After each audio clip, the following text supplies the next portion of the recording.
Aïe, aïe, aïe, je me retrouve ici, nous, avec mon ami David Vincent. Hein, c'est déjà la troisième vidéo, je crois qu'on fait. David, ça bouge beaucoup hein, au niveau de la Constitution, loi, droit, souverain, etc. On ne comprend pas beaucoup ce qui se passe actuellement dans le monde. C'est vraiment, je crois, personne ne comprend, même pas les avocats, les juristes. Je crois que c'est vraiment très, très difficile. Et toi, tu as quand même une... justement, on avait fait la vidéo aussi avec le fraude du nom, qui a super bien marché. Je crois vraiment les gens, ils ont compris qu'il y a quelque chose hein, qui nous échappe beaucoup. Et en ce moment, c'est exactement la même chose, qui, je crois, a beaucoup, beaucoup à faire avec la fraude du nom aussi. Donc, tout est relié beaucoup. Et toi, tu es vraiment le maître. C'est vrai que j'ai vu David travailler avec les articles de loi, etc. Lui, il les connaît par cœur, c'est extraordinaire. Et tu as une logique, quelque chose qui fait chez toi, clac, clac, clac, clac, et ça se met en place. Donc actuellement, tu as une supervision de ce qui se passe, de cette complexité extrême qui, je pense qu'il y a très, très, très, très peu de gens qui l'ont. Et ce serait juste extraordinaire si tu nous expliques un petit peu, en fait, qu'est-ce que nous pouvons, autant que quelqu'un qui ne comprend pas beaucoup, mais quand même, qu'est-ce qu'on peut comprendre par rapport à la Constitution? Qu'est-ce qu'elle sert aujourd'hui? Tu vois, voilà, je te laisse volontiers parler. Waouh! Oui, la question est large. Il y a un gros plat de spaghettis devant nous. C'est ça. Donc c'est un gros sac de nœuds, pour faire simple. Il y a un gros sac de nœuds et c'est vrai que défaire ces nœuds, c'est très complexe. J'ai envie de dire quelque part parce qu'on a laissé faire. On a laissé faire. On a laissé faire, parce que on a mis au fil du temps certains garde-fous en espérant que ces garde-fous soient actifs. Et en fin de compte, on se rend compte aujourd'hui que ces garde-fous ont été contournés. Des amis avocats aiment me dire « nous avons fait X années de droit pour tout pouvoir faire de travers ». Et je trouve que cette phrase aujourd'hui, elle prend vraiment son essor parce que... C'est honnête. C'est honnête. Effectivement, le droit. Il est intéressant de comprendre ce mot, de l'entendre, non seulement en termes de vocable, le droit, quelque chose qui est droit. Ça, c'est droit. Mm-hmm. Voilà, c'est droit. Voilà. On tire une droite. C'est un fait. On voilà. tire une droite. Oui, oui, oui. Ce n'est pas une courbe. C'est vrai. C'est droit. Voilà. Ah, c'est droit. Voilà. On doit se tenir à ça. On doit se tenir à ça. Ce qui est droit, ce qui est juste, ce qui est... Voilà, moi je suis un peu courbé là en ce moment, mais ce qui est droit, on doit se tenir droit, être droit dans ses bottes. Mais allons au-delà de ce vocable, le droit. On entend un petit peu ce que l'on... si on enlève le R, on entend ce que l'on doit. Le droit, le doigt, ce que l'on doit. Et c'est là la question qui est intéressante, c'est de se dire qu'est-ce que le droit finalement? Le droit, contrairement à la loi, parce que ce sont deux choses différentes, et pour ça Maître Carlo Brusa l'explique très bien, en tout cas il le met souvent en avant, moi je dis que la loi permet de marchander les droits. Je donne un exemple.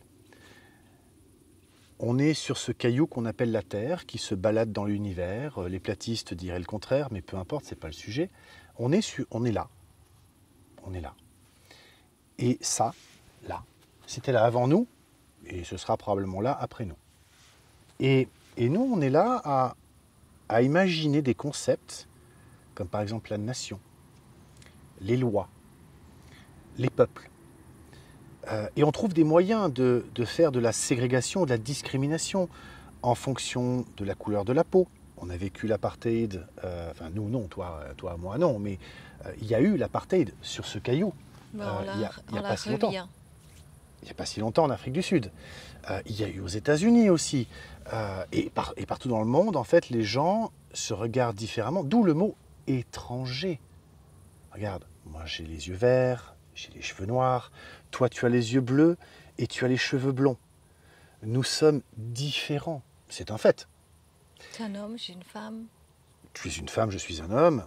Et effectivement, c'est sur ces concepts-là, il y a des discriminations. C'est le mot que l'on a trouvé, que l'on qualifie aujourd'hui pour l'expliquer. C'est une forme de discrimination que de se baser sur ces attributs-là pour créer dans la loi une différence.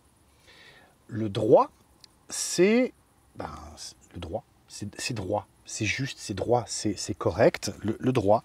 Alors certains pourraient s'appuyer sur les 10 commandements de la Bible. En même temps, c'est intéressant de voir que là-dedans, les 5 premiers bouquins, puisque chaque partie est un livre, hein, les 5 premiers livres, que sont la Genèse, l'Exode, le Lévitique, les Nombres, le Deutéronome, s'appellent le Pentateuque. Et le Pentateuque, je sais que je ne suis ni croyant ni pratiquant, hein, le Pentateuque, il est commun, d'après ce que je sais, il est commun à la Torah et au Coran. Et je prends cet exemple volontairement parce que ce sont les 3 religions que le système dresse les uns contre les autres. Voilà. Et là-dedans se trouvent les 10 commandements de Moïse. Tu ne tueras point, tu ne voleras point, tu ne convoiteras point la femme de ton voisin, la maison de ton voisin, etc. Il y en a 10. Et ils sont communs. Ils sont communs, finalement, j'ai envie de dire à nous tous qui sommes majoritaires dans ce monde, d'après ce qu'on nous dit, à savoir les juifs, les chrétiens, les musulmans. Et j'ai envie de dire quelque part, ce sont des droits qui incombent ou qui amènent des obligations, mais qui ne sont pas des obligations de contrainte, qui sont des obligations de bon sens, qui sont des obligations de respect. C'est toute la différence entre le droit et la loi. La loi, elle permet de marchander les droits.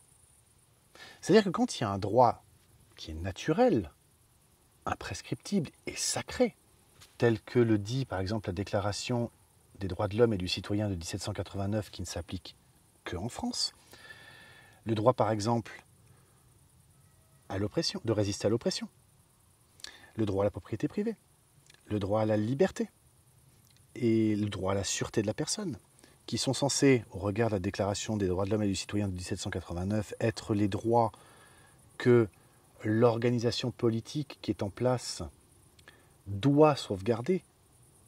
Lui, aujourd'hui, en 2021, mais depuis longtemps, pas que depuis quelques jours, pas que depuis quelques semaines, lui, cette organisation politique, met en place des lois qui lui permettent de marchander les droits.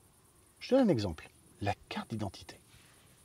La carte d'identité en France n'est plus obligatoire depuis 1954, 5, 6, depuis 50 et des bananes. Alors c'est vrai que c'est très utile pour pouvoir faire des démarches administratives. Et c'est là qu'on arrive à... Toi, en tant qu'être humain, tu n'as pas besoin d'une carte d'identité. Mais par contre, pour faire des démarches administratives, il te faut cette carte d'identité. Donc, ta liberté d'être, elle t'est vendue au travers d'un objet. Alors, en plus, celui-là, il est vicieux, il est gratuit. Il t'est vendu au travers d'un objet qui permet de confirmer ce que je dis, la loi, présenter une carte d'identité pour faire des démarches administratives, permet de marchander les droits, le fait d'être. Le passeport permet de passer un port, un aéroport ou un port maritime, pour pouvoir accéder à une marchandise, à savoir le service de voyager. Il permet d'accéder à un service vendu par une entreprise commerciale. Tu présentes un passeport pour aller d'une zone à une autre. Zone qui, je reviens, n'existe pas autrement que dans nos têtes. La zone européenne face à la zone américaine, la zone européenne face à la zone asiatique, ou océanique, ou africaine, ou autre. Et en fait, on est tous sur ce même bout de caillou là, qui lui vit sa vie. Et nous nous compliquons la vie avec des bouts de papier auxquels on croit, ou que l'on nous impose de croire. Parce qu'il est là le problème, c'est que celui qui prend conscience que cela n'est qu'un bout de papier avec de l'encre dessus et donc des dessins. Et même si ces dessins, nous arrivons à tous, dans la même langue, les interpréter C'est-à-dire que tu prends 500 personnes, tu leur mets, qui parlent la même langue, tu leur mets un texte sous le nez et tu leur demandes de lire en chœur ce texte, ils vont tous être en mesure d'interpréter ces dessins et de les retranscrire du visuel vers l'oral. Et nous allons croire ces choses-là, et on va se conditionner à respecter ces choses-là, alors qu'en réalité, nous créons nous-mêmes nos propres discriminations, puisque pour voyager d'un endroit à un autre, il faut un passeport, alors que la Terre est la même pour tout le monde. Parce qu'aujourd'hui, pour pouvoir aller dans un endroit ou un autre, il faut un pass sanitaire pour montrer que tu as ou pas reçu un produit développé par un marchand et acquiescé et voulu par une caste de gens se disant dirigeants parce qu'ils ont reçu une prétendue autorité. Et on va croire que parce qu'il y a le bout de papier, nous avons le droit. Non, nous n'avons pas le droit. Nous avons gagné par la loi le droit. Et donc la loi permet de marchander les droits. Les droits sont gratuits. La loi a un prix. La loi a toujours un prix. La loi, elle a un prix dans le sens où certaines choses de base ont leur contrepartie en pénalité.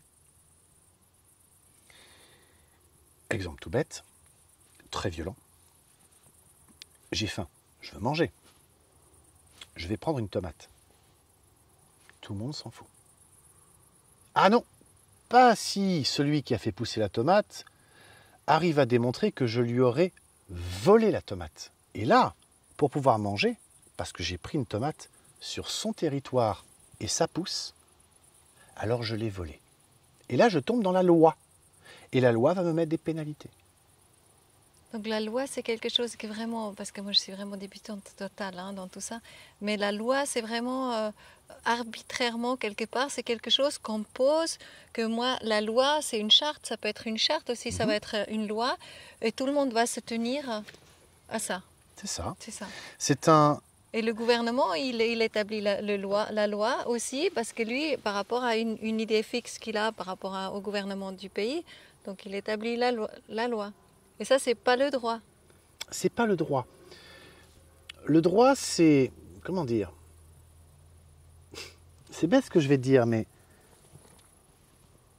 Quand tu es en l'air, tu as le droit de tomber. On pourra écrire tous les textes de loi qu'on veut. Mais là, tu parles aussi du droit naturel. Exactement. Donc il y a des lois qui sont... Tout ce qui est juste, en fait, ça c'est tout ce qui est juste et tout ce qui est naturel. C'est ça le droit. C'est ça. On nous dit, par exemple, il est écrit là-dedans, tu ne tueras point. Oui. Par exemple, tu ne tueras point. C'est intéressant, tu ne tueras point. Mais ça, c'est aussi la loi. Alors, c'est une bonne question. Là, on rentre dans la philosophie. Il y a un texte qui s'appelle la Déclaration universelle des droits de l'homme, 1948, l'ONU, dans lequel il est écrit de mémoire à l'article 2, 1, donc 2, 3, 4, je ne sais plus. On n'a pas le droit de tuer là-dedans. Le droit à la vie, il est consacré. Je ne sais plus où il est.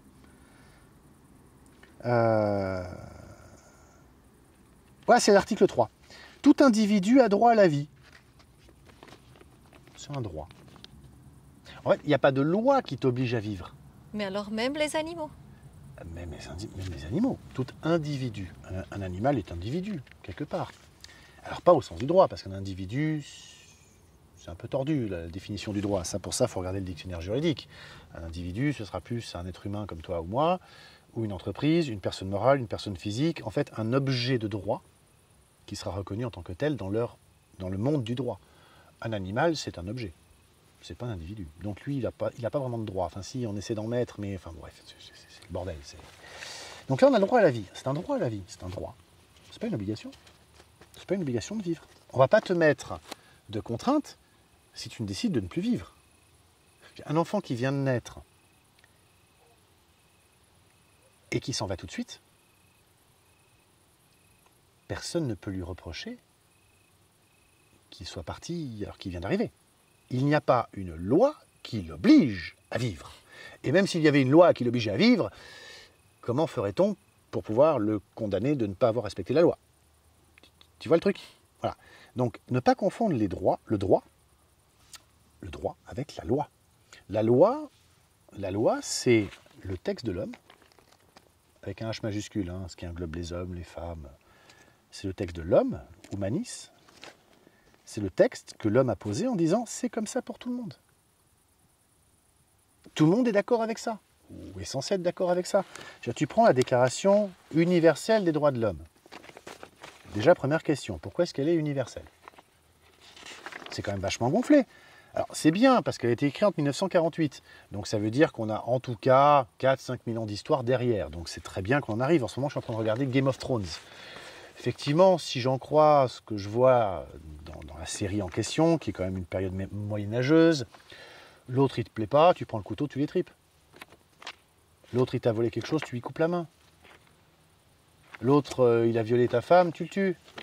L'autre, il t'a appris quelque chose, tu vas le flinguer. Donc tu prends ton couteau et tu l'étripes. Voilà, tu veux quelque chose que l'autre il possède, tu vas lui prendre par la force.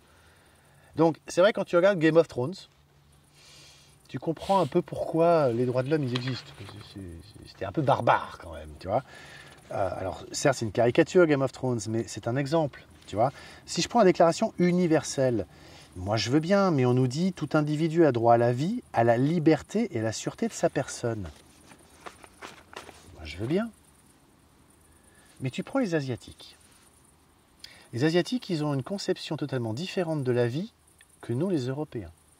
Pour eux, ils ont une conception spirituelle de leur présence sur ce caillou. C'est-à-dire qu'eux ont conscience depuis longtemps, en tout cas c'est leur point de vue, je ne dis pas qu'il est juste et je ne dis pas qu'il est faux. Je le prends en considération, puisqu'elle est censée être universelle.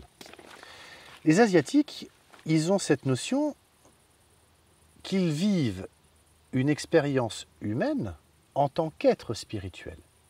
C'est-à-dire qu'ils sont d'abord spirituels avant de s'incarner dans cette expérience humaine. Inversement, nous les Européens, nous découvrons la spiritualité en croyant que nous sommes d'abord des êtres humains, donc des êtres incarnés. Ce qui est un peu paradoxal, parce que incarné, dans la chair, si on est dans la chair, c'est qu'on n'était peut-être pas dans la chair avant. Si on est dedans maintenant, c'est qu'on n'était peut-être pas avant. Qui de l'œuf ou de la poule? Et donc, pourquoi cette déclaration serait-elle universelle alors que, par essence, les croyances, au travers de la planète, ne sont pas les mêmes partout? Ce qui est très bien. Donc cette déclaration se veut être universelle, mais par qui a-t-elle été écrite? Par les hommes. Par les hommes. Lesquels? Les hommes blancs.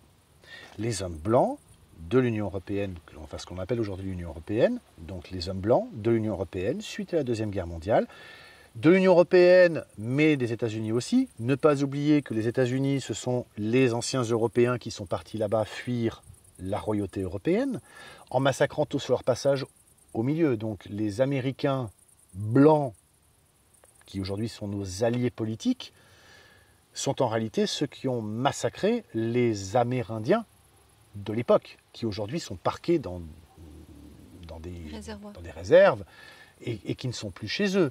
Tout comme les Australiens aussi. Le véritable Australien, c'est celui qui aujourd'hui, il est dans la rue de son propre territoire, puisque les Blancs ont envahi ce territoire. Donc, elle est censée être universelle. C'est de nouveau une volonté d'une caste que d'imposer une vision. Je ne dis pas qu'elle est mauvaise. Je dis que ce texte, qui aujourd'hui nous sert, dans la période dans laquelle on est, il est quelque part égotique. Il reflète bien ce qui, en 5000 ans d'histoire ou plus, ne fait que de se répéter, à savoir qu'à un moment ou à un autre, un groupe de gens décide, au vu de leur expérience, mais surtout de leur bienveillance. On ne peut pas dire que ce texte est malveillant, attention, il est bienveillant. Mais c'est un groupe de gens qui, fort de leur expérience, partagée peut-être, décident à un moment ou à un autre de poser sur papier un ensemble de considérations qui devraient tout d'un coup s'appliquer à tous. C'est de nouveau une forme de colonialisme. Sauf que celui-ci n'est pas territorial, il est mental. Ce texte n'est pas mauvais, je ne le dénigre pas, je ne le renie pas. Je mets simplement en avant le fait que ce texte, il est l'icône même de ce que l'homme a toujours fait, à savoir vouloir imposer sa vision, puisqu'il est en force à ce moment-là, au reste du monde. Il y en a d'autres à d'autres échelles, et c'est là-dessus que tu voulais m'interviewer. La Constitution. Parce que la Constitution fédérale, elle a une particularité en Europe. C'est que c'est la plus vieille. Disons que la Suisse, c'est probablement le territoire le plus ancien de l'Europe. C'est délicat de dire ça comme ça et c'est très contestable. Pourquoi c'est le territoire le plus ancien? Parce qu'il s'est constitué en 1291, le pacte de Brunnen, dont on n'arrive pas vraiment à dater les choses. Donc il y a une copie qui est disponible, qui daterait de 1313 à peu près. On a un ami commun, Martouf, le site martouf.ch, où il a fait justement toute une reconstitution. Il a tout un article là-dessus qui explique le pacte de Brunnen, donc le fameux pacte qui sert à la Constitution fédérale, à la Suisse, à la Constitution de la Suisse. En gros, pour faire simple, peu importe quand est-ce que c'était exactement, mais il y a une zone dans laquelle plusieurs personnes se sont réunies, se sont dit « Ok, stop, maintenant on en a marre de ce qui se passe, on se met d'accord entre nous, on se respecte entre nous, et on décide de quelques règles de base entre nous. » Traduit du latin, et résumé pour faire simple, au vu des temps difficiles, les gens des communautés de Urischwitz et Nidwald, on dit toujours Urischwitz Unterwald, mais non, c'est Nidwald, s'engagent à se prêter mutuellement un soutien sans borne contre tous ceux qui, dans leur vallée et au dehors, les attaqueraient ou causeraient du tort. Donc, remettons le contexte, les gens de l'époque s'associent et se disent « on va se protéger mutuellement ». En fait, ils décident de prendre conscience que c'est ensemble que nous sommes forts.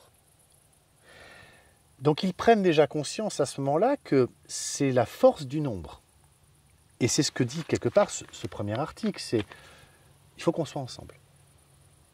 Certes, il y a des différences dans les gens, dans les croyances, les objectifs, les volontés, les égos.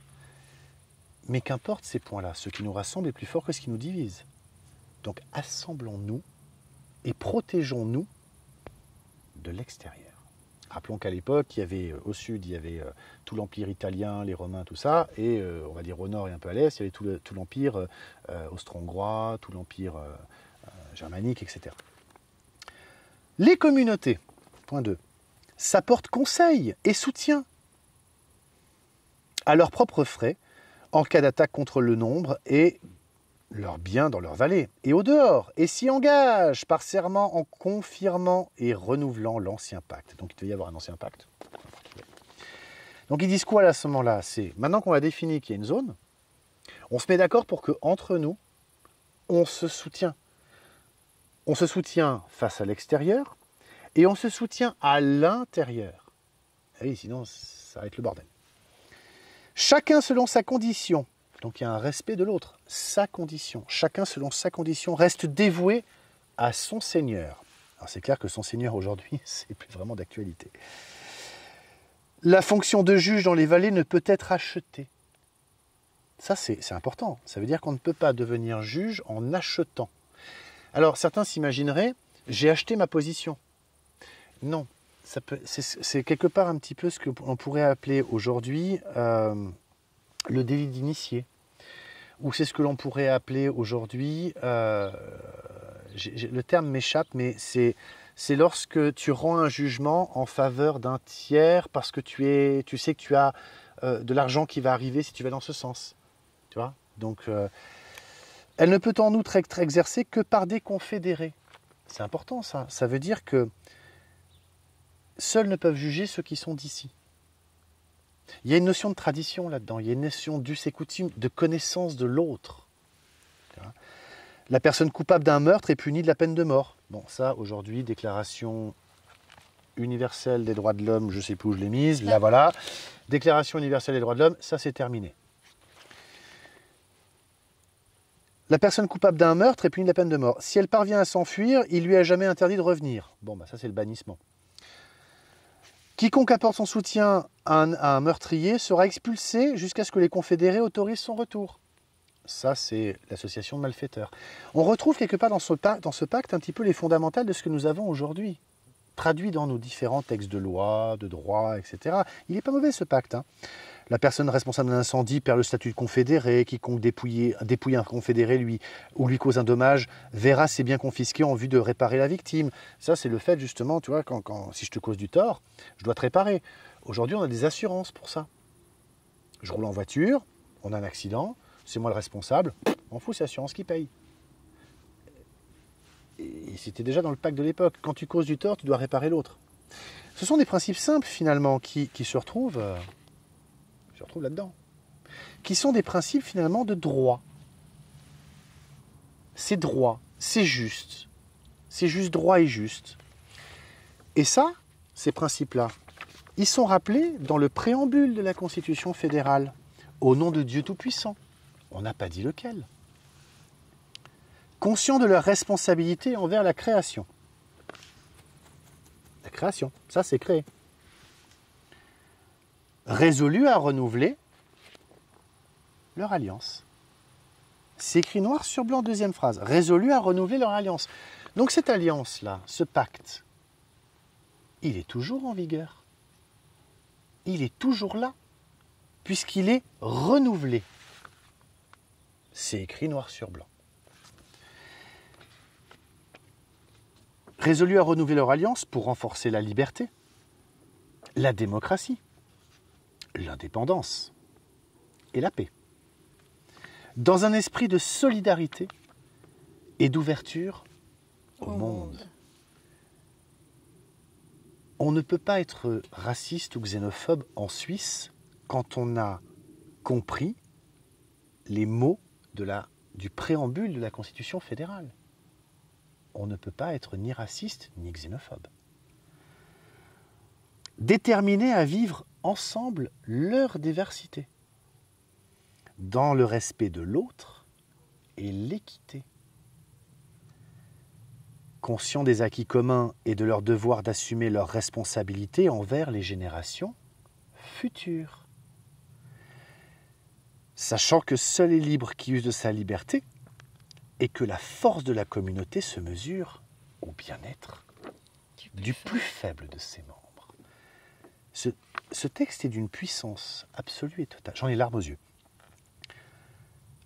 Qui a besoin de lire la suite ne comprend pas ce qui est écrit là. Le problème, c'est que dans la suite, le texte est dévoyé. Je vais te donner un exemple. Tu as l'article de mémoire 147 ou 149. 147. L'article 147, il nous dit quoi? Que les cantons, les partis politiques et les milieux intéressés, c'est surtout ça qu'il faut entendre, les milieux intéressés, on y revient, après avoir lu l'article, sont invités à se prononcer sur les actes législatifs importants et sur les autres projets de grande portée lors des travaux préparatoires, ainsi que sur les traités internationaux importants. Ça a l'air de rien comme ça. C'est l'article c'est l'article constitutionnel qui permet aux lobbies de venir mettre leur nez dans tout ce qui se fait au niveau législatif. Et ça, c'était rajouté quand? Ça, c'est la constitution du 18 avril 1999. Donc nous l'avons voté ce fameux dimanche 18 avril 1999, prétendu être accepté par le peuple. Certains prétendent qu'ils ont manipulé les chiffres, notamment avec la votation des Suisses à l'étranger, puisqu'on ne sait pas, et il est écrit nulle part dans aucun texte de loi, comment sont réparties les votations des Suisses à l'étranger. Est-ce que les Suisses à l'étranger votent dans leur canton d'origine? Est-ce qu'ils votent dans le canton où ils ont eu leur dernier lieu de résidence? La question du coup se pose par rapport aux Suisses à l'étranger qui n'ont jamais habité en Suisse, puisqu'ils sont Suisses nés à l'étranger. Où est-ce que eux, s'ils votent, où est-ce que eux votent? Où sont comptabilisés leurs votes? Ça, c'est une bonne question. Pour l'instant, il n'y a aucune réponse légale. Mais ce que je me pose comme question aussi, c'est qu'il y a eu des rajouts, justement, sans que le peuple le sache. Ah non, alors ça, je t'arrête tout de suite. Nous sommes probablement le seul endroit au monde, sauf erreur de ma part, mais à ma connaissance, nous serions le seul endroit au monde où ce texte-là, il n'y a pas une virgule qui est n'était pas changée, approuvé. une correction orthographique qui serait faite sans que cela passe par une votation populaire. Ah ouais. Ça, c'est justement la grande différence que nous avons avec nos frères français. C'est que leur constitution, je dois avoir quelque part par là, voilà, la constitution, le peuple, il n'a rien à dire. Si le président de la République veut changer la constitution, il peut le faire. Alors, il y a une procédure. Il ne décide pas le matin de se réveiller en disant cet article-là, je le réécris, merci, au revoir. Non, il y a un processus. Mais c'est de l'entre-soi.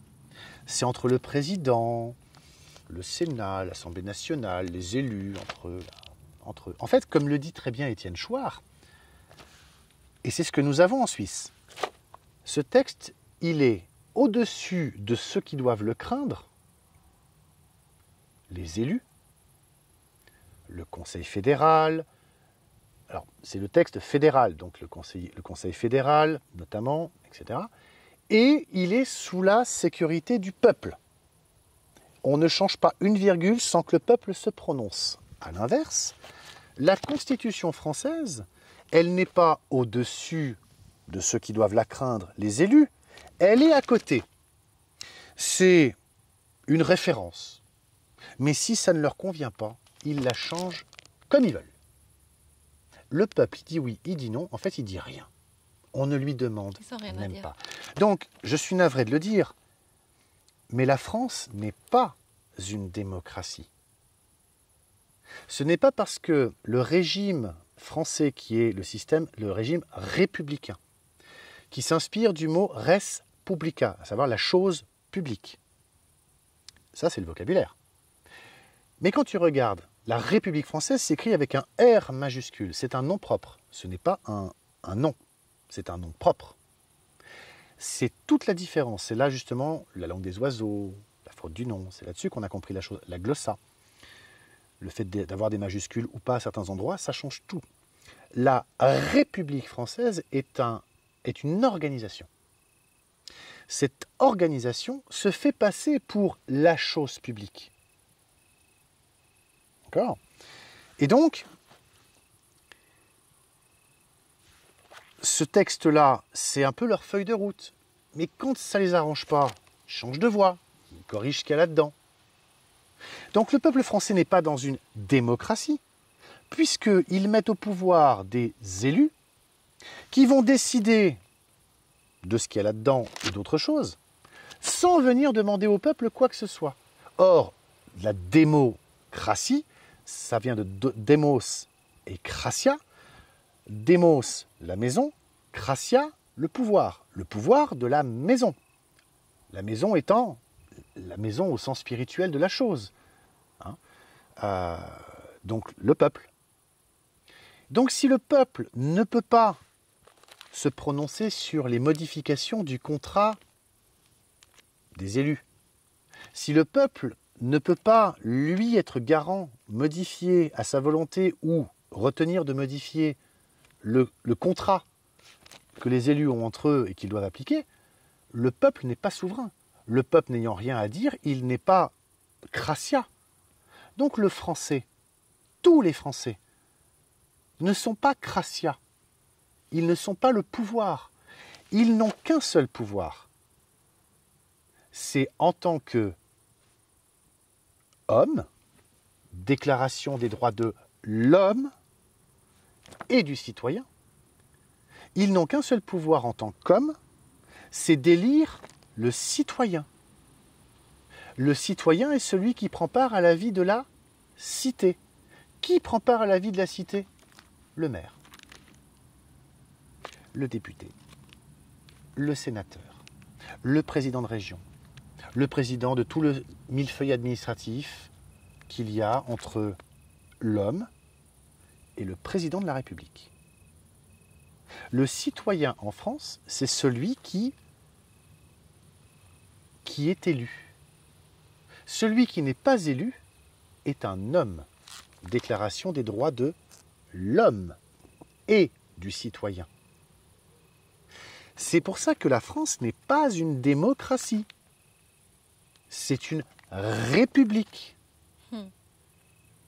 Tu vois la différence? Nous, en Suisse, nous sommes encore dans ce que nous pouvons appeler, nous sommes dans un système politique, un régime dans lequel nous pouvons prétendre être le plus proche de ce qu'est censé être une démocratie.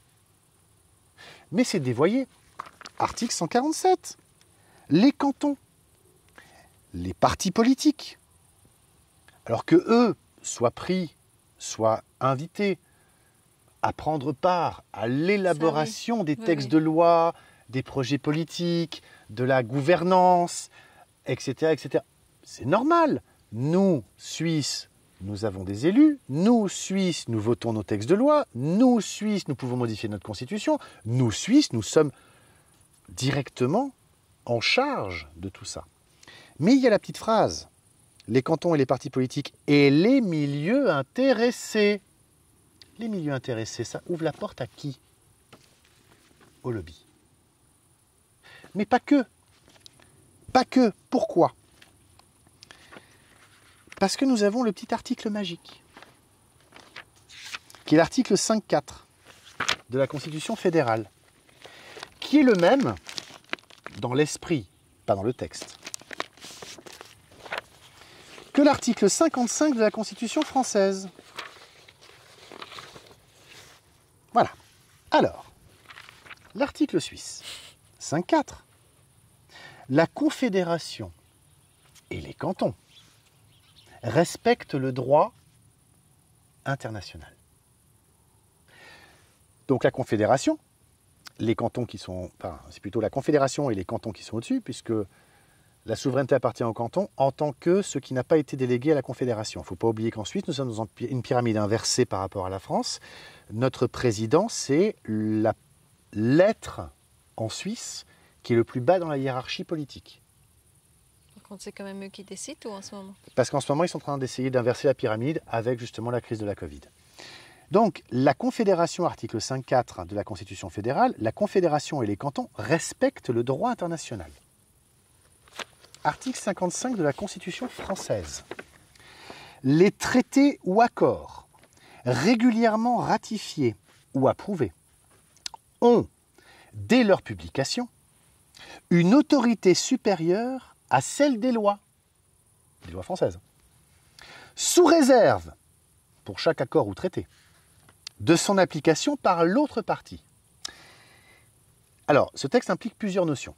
Premièrement, c'est les contrats qui ont été passés. Si l'autre le respecte, moi je le respecte aussi. C'est ça que ça veut dire. Donc ça, c'est la loi des contrats. Un contrat, c'est deux entités qui décident de faire quelque chose, donc qui se contraignent mutuellement.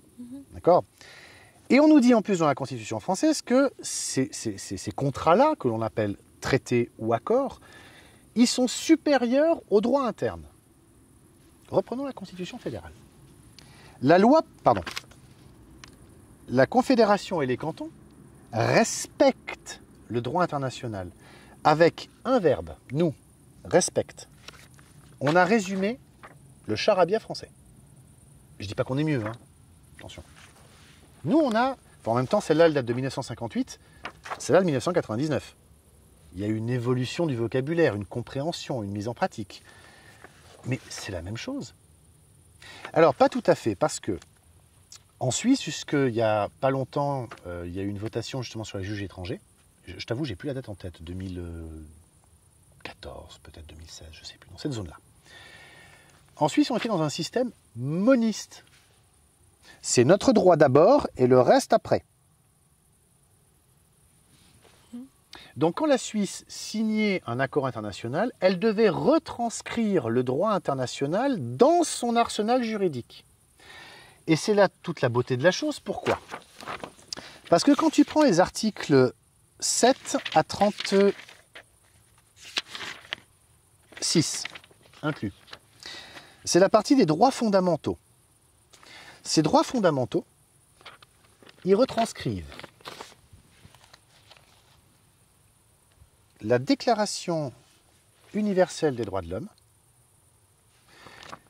et la Convention européenne des droits de l'homme, ainsi que le pacte relatif aux droits socio-économiques. Il y a deux pactes, socio-économiques, civils, je ne sais plus quoi, il y a deux pactes, qui sont les deux pactes qui permettent qui sont contraignants au niveau du droit international, qui découlent de la Déclaration universelle des droits de l'homme. Parce qu'il y a une martingale géniale. La DUDH, la Déclaration universelle des droits de l'homme, elle n'est pas contraignante. C'est-à-dire que toi et moi, on peut s'en prévaloir, on peut la prendre, la brandir, les États, ils s'en foutent. Alors, il y a deux textes qui sont contraignants pour eux, c'est le pacte, j'oublie toujours leur nom, pacte relatif aux droits socio-économiques et le pacte relatif aux droits je ne sais plus quoi, qui rendent contraignant ce texte. Article 5.4, le droit international, il est au-dessus. Quand on doit le respecter.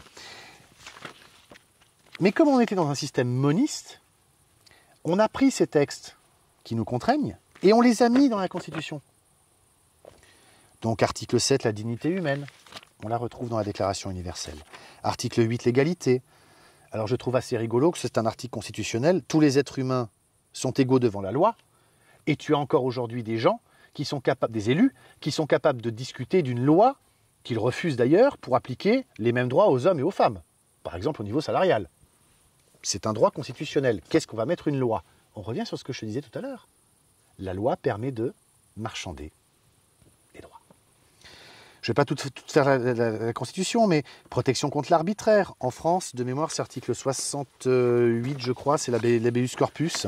Le fait qu'il n'appartient pas au régime politique en place que de décider arbitrairement que, la Constitution française, que quelqu'un serait détenu. Ce qu'ils ont fait en France, d'ailleurs, avec le confinement. Ça c'est un vieux principe. Hein. À l'époque, les rois, quand Game of Thrones, le roi, ta gueule ne lui revient pas, en tôle. D'accord? C'est ce qu'on appelle l'habeas corpus. Et bien on l'a en Suisse, l'habeas corpus, il est là. C'est la protection contre l'arbitraire.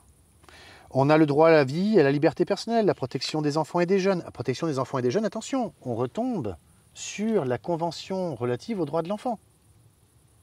Mais là, c'est quand même intéressant par rapport à la situation actuelle, justement, où on va aller piquer les enfants. Voilà. Alors, est-ce que dans la Constitution, quelque part, c'est marqué on n'aurait pas le droit?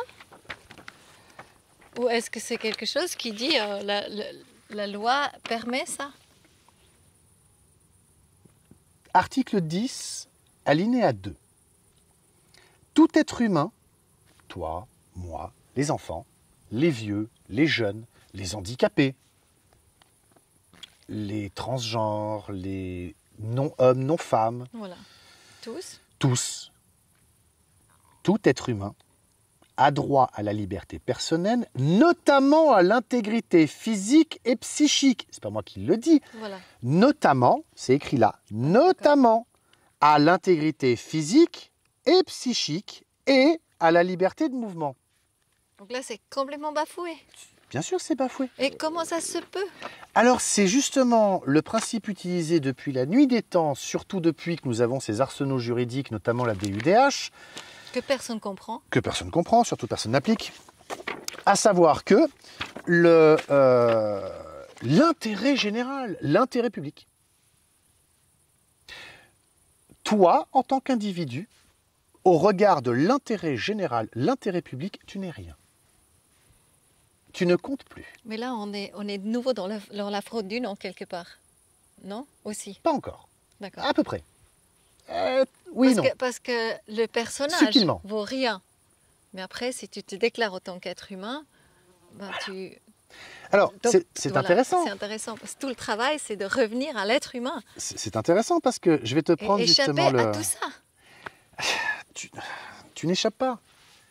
Tu n'échappes pas. En fait, c'est ça justement le problème. Je reprends la Déclaration universelle. Article 1. Tous les êtres humains naissent libres et égaux en dignité et en droit.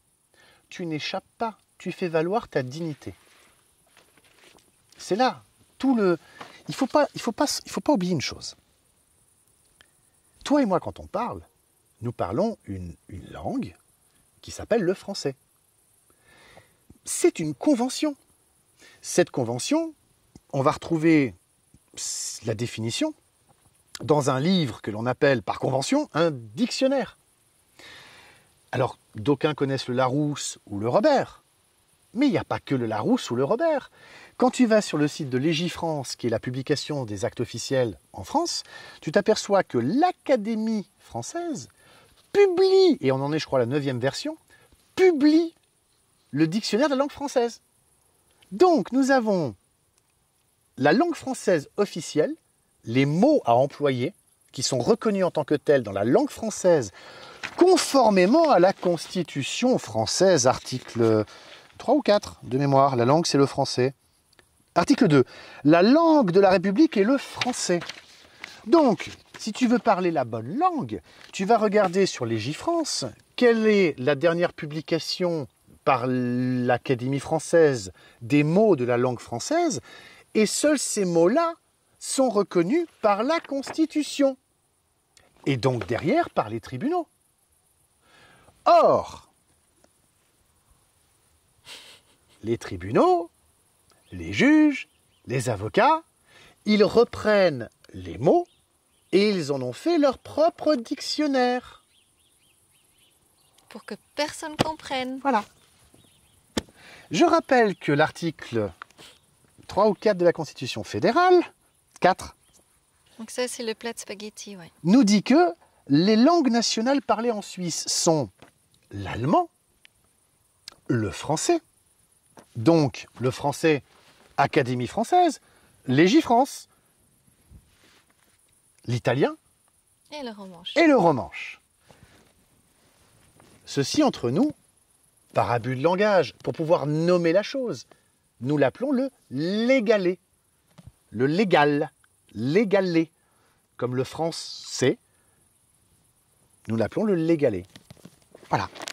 Ce n'est pas du français. C'est pour ça que les individus ne peuvent pas normalement mener une bataille devant le tribunal parce qu'ils Exactement. n'ont pas les mots qui sont acceptés en fait par les tribunaux, c'est ça.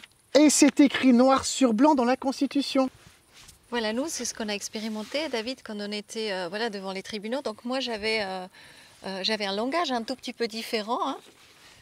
Et par contre, j'avais toujours mis une phrase en plus qui disait justement en tant qu'individu que je devais aussi être écoutée parce que je ne peux pas tout savoir, le vocabulaire de la loi. Oui. Et là, tu dis... Toi, tu dis Ah, moi, je dis que c'est écrit noir sur blanc en plus dans la Constitution. C'est écrit noir sur blanc. Je reprends l'article 5.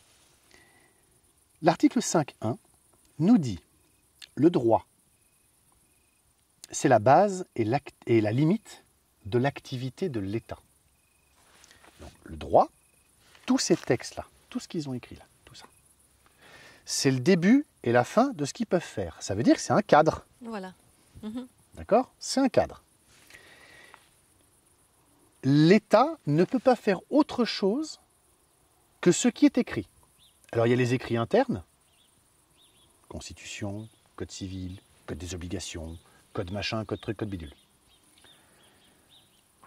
Il y a le droit international, article 5.4. Convention d'Oviedo, Déclaration universelle des droits de l'homme, Convention européenne pour la Suisse, etc., plus les accords commerciaux entre les États, droit international. Donc le droit, c'est la base et la limite de l'activité de l'État. Donc seulement ce qui est écrit peut être fait. Ça veut dire aussi que tout ce qui n'est pas écrit ne peut pas être fait. Il faut bien le comprendre. 5.3.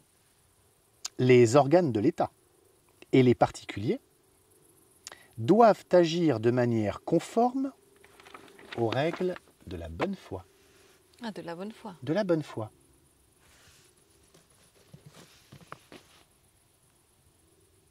Est-ce que dans un tribunal, tu es jugé là-dessus? Voilà. Alors, on va me dire, oui, mais l'État, c'est quoi l'État? Puisque l'État, lui, il est conditionné par les textes. Puisque le droit, c'est la base et la limite de l'activité de l'État. Alors, qu'est-ce que l'État? Alors oui, l'État, c'est une zone définie géographiquement. Donc, ça s'appelle un pays, une nation. C'est une zone définie géographiquement, dans lequel il y a un peuple qui a choisi son régime, ses textes de loi, son régime politique, son organisation, son pacte social.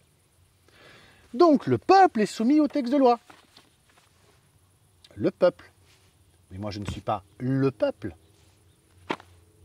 Je suis un individu. Si je suis un individu, je ne peux pas être divisé. Si je ne peux pas être divisé, une partie de moi ne peut pas être autre chose. Donc je ne suis pas le peuple. En fait, le peuple, c'est quoi? C'est justement cet ensemble qui est constitué de tous les individus. Donc le droit et la loi s'appliquent au peuple, pas à l'individu. Parce que l'individu est libre, puisqu'il use de sa liberté. Sachant que seul est libre qui use de sa liberté et que la force de la communauté se mesure au bien-être du plus faible de ses membres.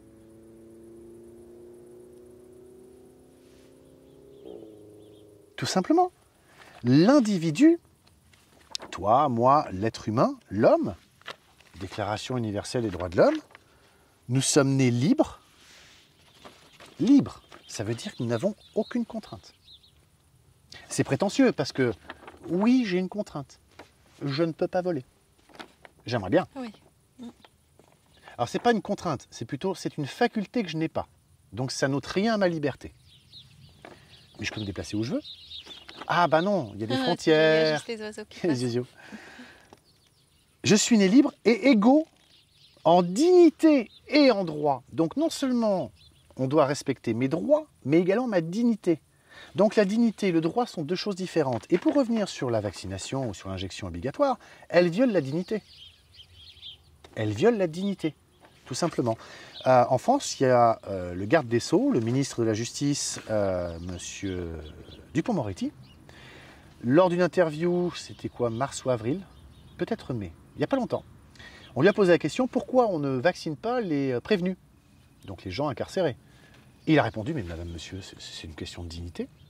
Ils ont les mêmes droits que les gens de la vie civile. La réponse est importante. C'est une question de dignité. Donc, la vaccination obligatoire porte atteinte à la dignité. Tous les êtres humains naissent libres et égaux en dignité et en droit. C'est écrit. Donc, qui ne sait pas faire valoir ses droits, qui ne connaît ses droits ne peut les énoncer. Tu vois? Reprends la Constitution fédérale. Article 7, c'est le premier des droits fondamentaux. Le premier, article 7. Alors, c'est un joli chiffre, 7. La dignité humaine doit être respectée et protégée. On ne dit même pas tu dois faire ceci ou tu ne dois pas faire cela. C'est non discutable.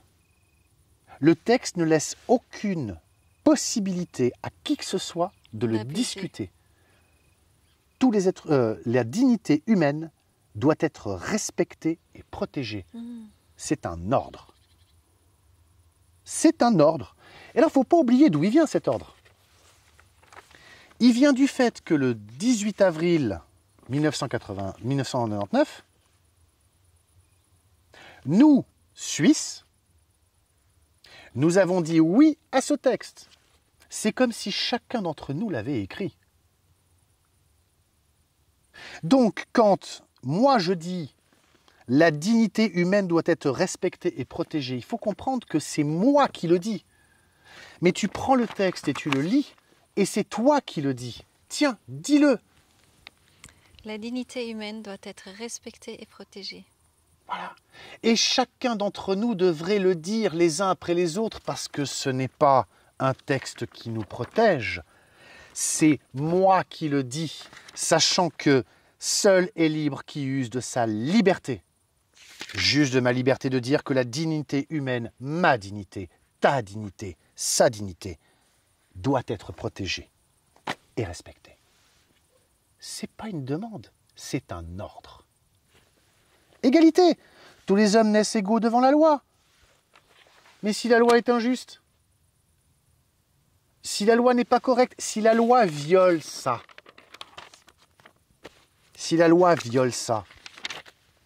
moi je ne la respecte pas. C'est aussi simple que ça. Ah, ça c'est beau. Ouais. Tout être humain a droit à la liberté personnelle, notamment à l'intégrité physique. Est-ce que le mot intégrité, il est dans le dictionnaire juridique? Je t'avoue, je n'ai pas regardé avant. On va regarder. G-H-L-I-J-I.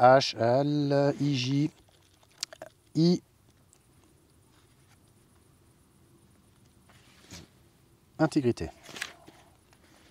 Interposition, intermédiaire, intercession, instruction, instigation, instituée, intermédiaire. Intangibilité, intangible, intégration, intellectuelle, intelligence, intelligent, intempérance, intenté, intention, il n'y a pas. Intégrité, il n'y a pas. Sérieux? Il n'y a pas d'intégrité. Alors, puisqu'il n'y a pas le mot intégrité là-dedans, Ouais. on est obligé de retomber sur le dictionnaire de la langue française. Ce n'est donc pas un mot juridique, c'est un mot populaire. Mais ça veut dire qu'il n'est pas respecté dans la langue juridique, ça veut dire que pour eux, ça n'existe pas et ils vont aller contre nous quand Non, nous on utilise le mot. Ça veut dire que s'il n'est pas dans leur jargon, ils doivent utiliser le vocabulaire populaire. Et donc, Et qui est en dessus qui s'applique de facto, d'office et de force. D'accord. La langue française. Or, lorsque tu prends une aiguille pour rentrer dans un corps, tu portes atteinte à son intégrité, puisque à un moment ou à un autre, il y a un écart qui est fait et les tissus qui vont être pénétrés vont être abîmés. Donc il y a une perte d'intégrité. Il y a un viol, puisque c'est une pénétration en plus. Et c'est là toute la vicieuserie de la chose, c'est que ce viol, il est consenti par celui qui tend le bras. Mais c'est un viol. Au même titre qu'une femme est violée par un homme, au même titre que le test PCR qui est mis dans le nez, là, le truc là, qui mesure comme ça et qu'on va te chercher au fond, là, c'est la pénétration d'un corps étranger, donc un viol. Mais parce que les gens vont se faire tester, parce que les gens vont se faire injecter, il y a leur consentement. C'est ça, oui. Et donc, on passe d'un viol à un consentement. Mais est-ce que les gens consentent vraiment Est-ce qu'ils connaissent à ça? Est-ce qu'ils consentent vraiment à un test PCR? Est-ce qu'ils consentent vraiment à une vaccination? Non, ils y vont pourquoi? Parce qu'on leur a mis dans la tête que si tu n'as pas ton injection, tu ne pourras plus faire ceci ou cela. C'est de l'oppression. De l'oppression. La dignité humaine doit être respectée et protégée. Déclaration des droits de l'homme et du citoyen de 1789. Je l'ai perdu. Là. Déclaration des droits de l'homme et du citoyen. Je l'ai là. C'est l'article 2. Le but de toute association politique, je vais revenir là-dessus après, est la conservation des droits naturels et imprescriptibles de l'homme. Pas du citoyen, de l'homme. Pas de la personne, de l'homme. Ces droits sont la liberté, la propriété, la sûreté et la résistance à l'oppression. Qu'est-ce qu'une association politique? Il faut regarder le préambule pour le comprendre. Dans le préambule, ils nous disent que les représentants du peuple français, constitués en Assemblée nationale, considérant que l'ignorance, l'oubli ou le mépris des droits de l'homme sont les seules causes de malheur public et de la corruption des gouvernements, ont résolu d'exposer dans une déclaration solennelle, alors pas celle-ci, ça c'est une copie, les droits naturels, inaliénables et sacrés de l'homme. Naturels, inaliénables. Et sacré. Et sacrés. C'est indiscutable. On n'en discute même pas, on n'en parle même pas. T'as pas le choix. Afin que cette déclaration, constamment présente à tous les membres du corps social, tous sans exception, tous, de tout en haut à tout en bas, présente à tout moment, tout le temps, leur rappelle sans cesse leurs droits et leurs devoirs, afin que les actes du pouvoir législatif et ceux du pouvoir exécutif, ah bah tiens, là la définition elle est là, pouvant être à chaque instant comparé avec le but de toute institution politique. Le but de toute association politique est la conservation des droits naturels et imprescriptibles de l'homme. Article 2. Et la définition de ce qu'est une association politique est dans le préambule. Ce sont les actes du pouvoir législatif et ceux du pouvoir exécutif, puisqu'ils peuvent être comparés à chaque instant avec le but de toute institution politique. Si on ne lit pas le préambule, on ne comprend pas l'article 2. C'est pour ça que le préambule est extrêmement important. Le préambule, quand tu l'as lu et que tu l'as compris, tu n'as pas besoin de lire le reste. C'est aussi simple que ça. Le reste, c'est pour ceux qui n'ont pas compris ce que ça veut dire là-haut. Dans tous les textes, tu prends le préambule de la Déclaration universelle des droits de l'homme, considérant que la reconnaissance de la dignité inhérente à tous les membres de la famille humaine. Les membres de la famille humaine. T'es un homme, t'es une femme, t'es un jeune, t'es un vieux, t'es un gros, t'es un maigre. David, on comprend ce saladier, ce que je cherche. Bon, ça c'est hyper important. Mais la conclusion et le résumé de tout ça, c'est quoi? C'est quelle est notre invitation de chaque être humain actuellement? C'est de comprendre que nous sommes des souverains, totalement protégés, totalement intègres, et que quelque part, tout ça, c'est la loi et qui bafoue nos droits. Alors, souverain, on en a parlé tout à l'heure, quand on n'était pas encore en live. Un souverain, c'est celui qui n'a personne au-dessus de lui, voilà. Sinon, ce que, je reprends la Constitution fédérale, qui commence par « Au nom de Dieu Tout-Puissant ». C'est pour ça que j'ai voulu qu'on soit devant une église. Au nom de Dieu Tout-Puissant. Est-ce qu'il est tangible, palpable? Non. Il est, j'ai envie de dire, peut-être par abus de langage, dans un autre monde, dans une autre matérialité, dans une autre. Il est spirituel, il est énergie. Au-dessus de nous. Il est autre chose. Bref, peu importe comment on l'appelle, que ce soit Yahvé, que ce soit Dieu, que ce soit Jéhovah, que ce soit Allah, que ce soit Bouddha, ou je ne sais quoi. Voilà. Dans cette matérialité, on l'appelle Dieu, avec les variantes. Je crois d'ailleurs savoir que les musulmans ont, si je ne me trompe pas, hein, sauf erreur de ma part, 99 ou 999, je ne sais plus, non pour celui qui est simplement nommé Allah. Il a un nombre de noms, je ne sais plus si c'est 99 ou 999, un truc comme ça, 999. Il y a un nombre de noms. Voilà. Donc la Constitution suisse, elle commence par « Au nom de Dieu Tout-Puissant ». Le souverain, il a quoi au-dessus de lui? Il a ce qui est indiscutablement impalpable, intangible. J'ai envie de dire, il n'est pas matériellement existant. Sa création l'est, mais lui ne l'est pas. Personne ne peut aller voir celui qui est au-dessus du souverain. Toi, moi, souverain, personne ne peut aller voir celui qui est au-dessus pour lui dire « Hé, il est en train de merder là, ton... » C'est pas comme, tu vois, un enfant, il va voir papa, maman. Un adulte, il va voir le tribunal. Un souverain, au-dessus de lui, il n'y a personne. Tu veux te plaindre auprès de qui? Puisqu'il n'y a personne que l'on peut rencontrer. On reprend la Déclaration universelle, la Déclaration des droits de l'homme et du citoyen française, qui dit bien...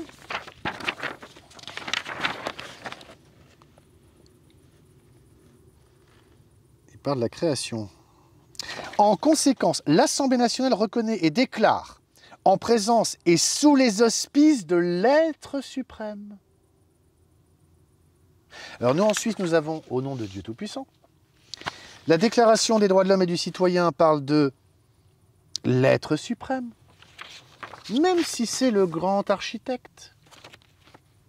Même si c'est le grand architecte. Ce grand architecte est pour une catégorie de gens qui ont cette croyance, ils l'appellent le grand architecte. Tout comme d'autres l'appellent Allah, tout comme d'autres l'appellent Yahvé, ou Jéhovah, ou Dieu, ou Bouddha. Chacun a son nom. Chacun lui donne un nom. Mais est-ce que tu peux prendre rendez-vous avec lui pour te plaindre? Toi, moi, aujourd'hui, maintenant, là? Non, on ne peut pas. Et c'est ça les droits naturels, imprescriptibles et inaliénables. Donc tout ce qui est en dessous, hiérarchie des normes. Ce qui est en violet ici, c'est ce que nous, êtres humains, on ne peut pas changer. Je peux écrire dans tous les textes de loi. Je vais juste le dire, hein, c'est intéressant. Univers et le vivant. Ça, c'est tout en haut. Ensuite vient l'humanité, les droits de l'homme.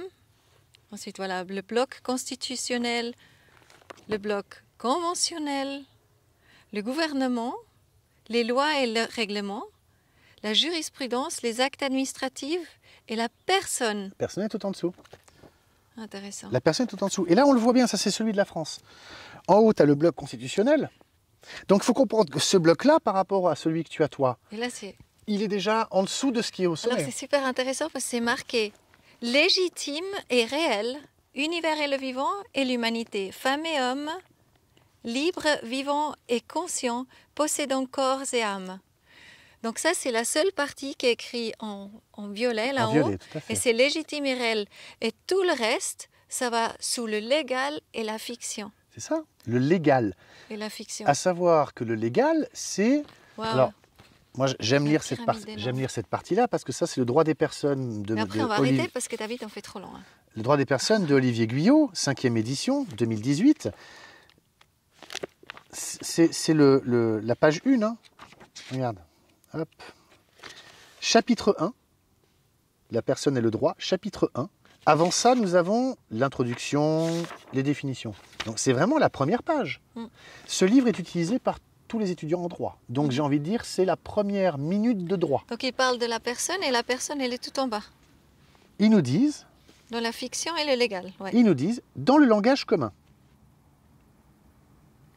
le mot personne Mhm. désigne en principe uniquement un être humain.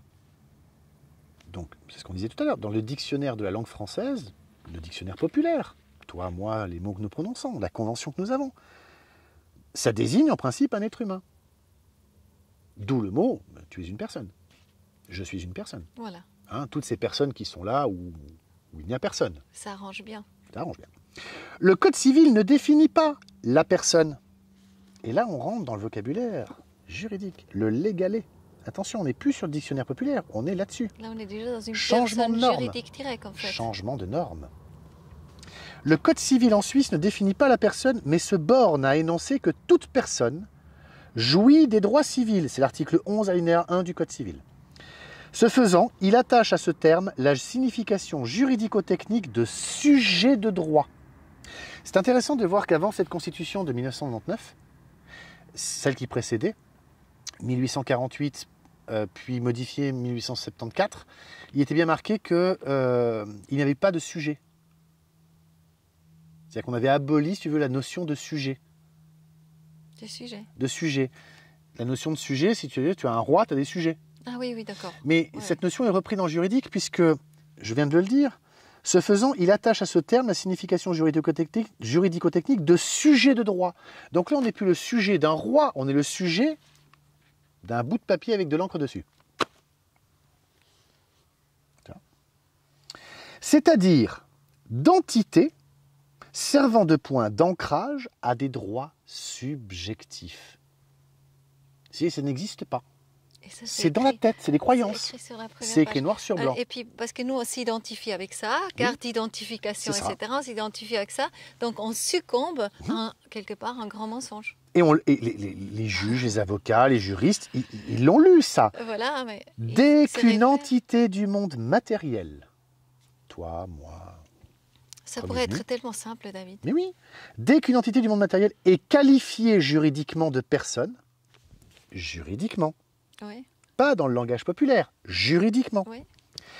elle devient par définition potentiellement titulaire de droits et d'obligations. Les hommes, Déclaration universelle des droits de l'homme, naissent libres et égaux en dignité et en droit. Mais là, on nous dit, dès que le juridique te qualifie de personne, tu as des droits et des obligations. En d'autres termes, elle acquiert le statut d'un acteur reconnu Qui est la personne? sur la scène juridique. Qui est la personne? C'est un grand théâtre. Voilà. C'est pour ça que personne vient de persona. C'est le masque que mettaient les acteurs sur les scènes de théâtre dans l'Antiquité et avant. Donc en fait, c'est ce qu'essaie de dire le Nouveau Monde, les New Age, les développements personnels, même la spiritualité tout simplement, même la Bible hein, finalement. Tout ça n'est que croyance. Tout ça n'est que croyance. même si ce texte est beau, c'est une croyance. Même si cette pyramide, elle est bien faite, c'est une croyance. Même si ici nous avons la charte des droits fondamentaux de l'Union européenne, qui ne s'applique pas en Suisse, qui nous dit par exemple à l'article 3 de mémoire,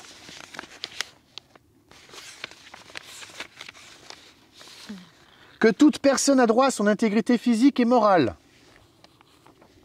Comme chez nous. Ils nous l'ont peut-être un peu piqué celle-là. Mais tant mieux, au moins on est inspirant, tu vois. Oui, parce que celle-là date de 2000.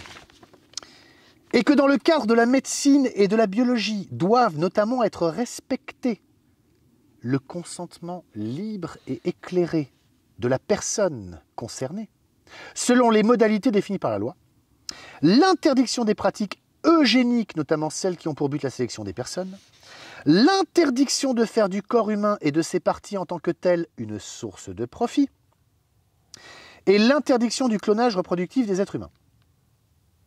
Donc on doit avoir le consentement libre et éclairé de la personne concernée en ce qui concerne tout ce qui est lié à la médecine et au biomédical, enfin à la biologie. Donc ce truc-là, tu le prends, tu vas à la Cour de justice de l'Union européenne, tu prends l'obligation vaccinale en France, tu fais non mais... Non. L'intégrité de mon corps, c'est niette, tu n'y touches pas. Et il n'y a pas cette disposition dans la Cour européenne des droits de l'homme. Nous l'avons dans la Constitution fédérale, en Suisse. Et c'est justement ce qui est aujourd'hui mis en avant par ceux qui ne veulent pas se faire injecter par ces produits qui sont toujours en phase d'expérimentation, en phase 3. Même s'il y a eu 3 ou 4 millions de doses, 3 ou 4 milliards de doses qui ont été mises dans le monde, moi je peux tout d'un coup fabriquer une voiture, la vendre à 3 ou 4 milliards de personnes, j'ai toujours pas mon homologation. Tu vois le truc? Elle n'est toujours pas garantie, certifiée dans les normes. Même si j'ai vendu à plein de gens. C'est la même chose. C'est pas parce que j'ai vendu à plein de gens. Ah oui, non, mais c'est bon, c'est sûr. Non, pas du tout. Aujourd'hui, il y a un produit qui est en phase d'expérimentation. Et il y a des élus, des autorités prétendues, nos croyances, qui nous disent il faut que tu te fasses injecter. Non, j'ai ce qu'il faut là-dessus. Parce que ceux qui ont écrit ça, avant que ces élus nous disent il faut te faire injecter, avaient mis les garde-fous pour ne pas que ça se reproduise. Parce que ce que nous vivons aujourd'hui, j'ai pas peur de le dire, les mécanismes sur le fond sont exactement les mêmes qu'il y a une période très sombre, qui ne date d'il n'y a pas si longtemps que ça. À l'époque, les autres, c'était les tziganes, les homosexuels, les opposants politiques, les gens du voyage, les déficients mentaux et physiques, ainsi qu'une croyance religieuse. Et c'était eux les parias. Et il fallait les condamner. Aujourd'hui, c'est l'inverse. Le mécanisme s'est inversé, c'est-à-dire que ceux qui sont bien sont ceux qui se sont fait injecter. Les autres sont les parias. Et ceux-là n'ont plus de droit. Ils n'ont plus de droit. S'ils ne font pas comme nous, ils n'ont plus de droit. S'ils ne rejoignent pas, s'ils ne se soumettent pas, ils n'ont plus de droit. Or, Déclaration universelle des droits de l'homme, les hommes, tous les êtres humains naissent libres et égaux en dignité et en droit. Tous. Il n'y a pas de distinction. C'est intéressant de voir la discrimination, et j'aimerais juste terminer là-dessus, parce que c'est vraiment la clé. Voilà. Tous, article 7 de la Déclaration universelle, tous sont égaux devant la loi et ont un droit sans distinction à une égale protection de la loi. Là, on voit bien que ce n'est plus le cas. Tous ont droit à une protection égale contre toute discrimination qui violerait la présente déclaration et contre toute provocation à une telle discrimination. Universel, article 7. On ne fait même pas la liste, parce que tu prends la Convention européenne des droits de l'homme, que j'ai quelque part, il y a une liste des discriminations. Il y a une liste, la couleur, le sexe, la condition physique, je ne sais plus où elle est, c'est pas grave. Il y a une liste, charte, convention, je ne sais plus où elle est, c'est pas grave. Il y a une liste Ah, c'est peut-être la Constitution. La Convention européenne. Dans la Convention européenne, il y a une liste des discriminations qui sont indicatives. Travail forcé, droit à la vie, interdiction à la torture, liberté, sûreté, procès équitable, pas de peine sans loi, vie familiale, liberté de pensée, religion, expression, association, mariage, non, c'est avant. Interdiction de discrimination. Donc là, c'est la Convention européenne des droits de l'homme. La jouissance des droits, article 14, la jouissance des droits et libertés reconnus dans la présente convention doit être assurée sans distinction aucune. C'est clair. Sans distinction aucune. Virgule. Étienne Chouard aime bien les virgules, parce que c'est après les virgules qu'il fout le bordel.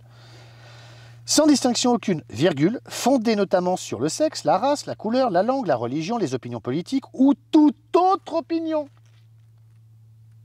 Wow. Donc en mettant des virgules pour donner des concepts, on se retrouve face à « oui, non, mais la discrimination que je mets en place, c'en est pas une parce qu'elle n'est pas dans la liste. » Mais sans distinction aucune.